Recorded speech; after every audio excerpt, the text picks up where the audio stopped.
അൻസിബ ഹസൻ, നമ്മുടെ ദൃശ്യം സീരീസിലെ അൻസിബ ഹസൻ. അൻസിബ ഹസൻ നടൻ ടിനി ടോമിനെതിരെ ആരോപണം ഉന്നയിച്ചിരിക്കുകയാണ്. ടിനി ടോം ആളുകളുടെ ഇടയിൽ പറഞ്ഞു നടക്കുന്നു അൻസിബയ്ക്ക് പലരുമായി അവിഹിത ബന്ധങ്ങളുണ്ട് എന്നും തന്റെ ഡ്രൈവറെ, അതായത് ടിനി ടോമിന്റെ ഡ്രൈവറെ അൻസിബ മതപരിവർത്തനത്തിന് പ്രേരിപ്പിച്ചു എന്നും ഒക്കെയുള്ള ഗോസിപ്പുകൾ ടിനി ടോം പറഞ്ഞു നടക്കുന്നു എന്നാണ് അൻസിബയുടെ ആരോപണം.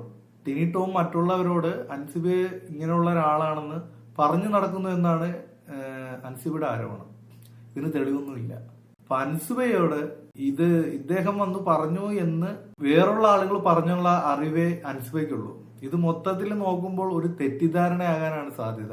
കാരണം ടിനി ടോം ഏത് സമയം എയറിൽ കയറുന്ന ആളാണെങ്കിലും അത് അദ്ദേഹത്തിന്റെ പ്രോഗ്രാമും മറ്റുള്ള മിമിക്രിയുമായി ബന്ധപ്പെട്ട കാര്യങ്ങളുമായി ബന്ധപ്പെട്ട് അദ്ദേഹം ഇതുവരെ, പിന്നെ മകന്റെ കേസിനൊക്കെ ഉണ്ടായിട്ടുണ്ട്. എങ്കിലും ഇങ്ങനെയുള്ള രീതിയിലുള്ള ഒരു പ്രശ്നം ഇതുവരെ ടിനി ടോമിന്റെ ഭാഗത്തു നിന്നും ഉണ്ടായിട്ടില്ല.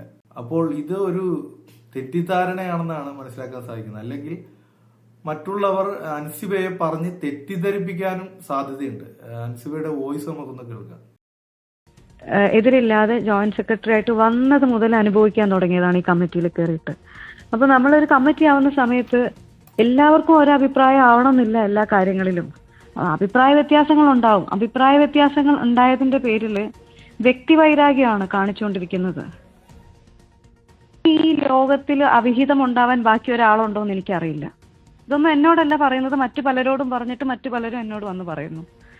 ഞാനത് സഹിച്ചു. കാരണം ഒരു പെണ്ണിനെ മോശക്കാരിയാക്കാൻ ഏറ്റവും ഈസി ആയിട്ടുള്ളൊരു വേ ആണത്. ഒരു പെണ്ണിനെ തകർക്കാൻ ഏറ്റവും എളുപ്പം അവിഹിത ആരോപണമാണല്ലോ. അല്ലെങ്കിൽ ഏറ്റവും ഒരു ചീത്ത രീതിയിലാക്കി വെക്കാൻ ഏറ്റവും എളുപ്പം അതാണ്. അത് കഴിഞ്ഞിട്ട് അത് ഞാൻ വിട്ടു, പോട്ടെന്ന് വെച്ചു. അത് കഴിഞ്ഞിട്ട് എനിക്ക് തീരെ സഹിക്കാൻ പറ്റാത്ത മറ്റൊരു കാര്യം ഉണ്ടായത്, ഞാൻ ഇസ്ലാമിലേക്ക് അദ്ദേഹത്തിന്റെ ഡ്രൈവറെ ഉൾപ്പെടെയുള്ളവരെ കൺവേർട്ട് ചെയ്യാൻ ശ്രമിച്ചു എന്ന് പറയുന്നത്. അപ്പൊ എനിക്ക് സമാധാനമായി. ഇത്രയൊക്കെ പറയുന്ന ആളുടെ കൂടെയൊക്കെ ഞാൻ എങ്ങനെയാണ് ഒരു കമ്മിറ്റിയിൽ ഇരിക്കുക? അറപ്പൊന്നുമില്ലേ? അപ്പൊ അതാണ്, പുള്ളിക്കാരിക്ക് നേരിട്ടൊരു അറിവില്ല, അതിനൊരു തെളിവുമില്ല. മറ്റുള്ളവർ പറഞ്ഞു ഇദ്ദേഹം ഇങ്ങനെ പറഞ്ഞു നടക്കുന്നു അൻസിബയെ പറ്റി എന്ന് ഒരു കാര്യമാണ് അൻസിബയ്ക്ക് ഈ കാര്യത്തിനെ കുറിച്ച് ഉള്ള അറിവ്. അപ്പോൾ മറ്റുള്ള ആരോ അൻസിബയെ തെറ്റിദ്ധരിപ്പിക്കാൻ സാധ്യതയുണ്ട്. അൻസിബ സിനിമയിൽ വലിയ സജീവമല്ലെങ്കിലും അമ്മയിൽ നല്ല സജീവമായിരുന്നു. അങ്ങനെയുള്ളൊരു അൻസിബ ഒരു സുപ്രഭാതത്തിൽ രാജിവെച്ചു. അവൾക്കുണ്ടായിരുന്ന ആ ഒരു അമ്മയിലെ ആ ഒരു സ്ഥാനം രാജിവെച്ചു. അത് ഇതിന്റെയൊക്കെ ഭാഗമായിട്ടുള്ള ഒരു കാര്യമായിട്ടാണ് ഈ രാജി വന്നത്. അവര് തന്നെ പറയുന്നുണ്ട്, ഇങ്ങനെയൊക്കെ പറഞ്ഞ ഒരാളുടെ കൂടെ എങ്ങനെ ഞാൻ ആ കമ്മിറ്റിയിൽ തുടരുമെന്ന്.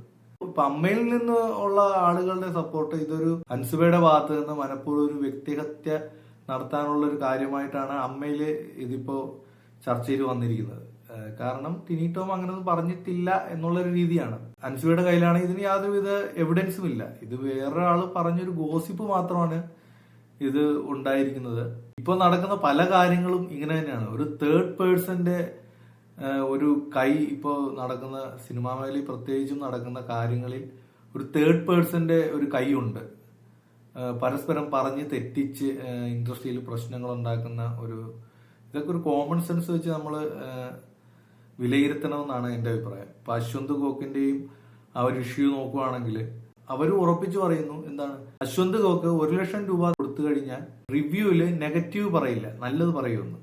അപ്പൊ ആരോ അശ്വന്ത് ഗോക്കിന്റെ ആളാണെന്ന രീതിയിൽ ഇവരെ പറഞ്ഞ് തെറ്റിദ്ധരിപ്പിച്ചിട്ടുണ്ട്. ഇതിപ്പോ പരസ്പരം സംസാരിച്ച് തീർക്കാവുന്ന കാര്യങ്ങളാണ് ഈ അൻസിബയുടെ കാര്യത്തിൽ ഉണ്ടായെന്നാണ് എനിക്ക് തോന്നുന്നത്.